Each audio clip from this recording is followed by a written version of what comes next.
طول چند روز میشود قریب یک هفته که مردم قرقیز با مردم اسویشته ما و خانواده آدمای بینظام هم حتی با تیاره ها و چرخبال ها و همون با تیاره های بی سرنشین حمله میکنند و در نتیجه مردم بینظام یعنی کودکان خردسال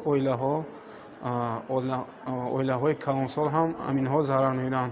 هنگام جنگ کردن آنها در حال ناپدید میشن و باز تکرارا این عملشان را باز هم به اویله های اسویشته نزدی همون سرحدی باز هم موشکباران میکنند که این کرداری نامردانه می باشد که به ما این را در همسایگی روا میبینند. هنگام ما با آنها هجوم کردیم آنها باز گریخته خانه آدم های اسویشته پنهان میشوند.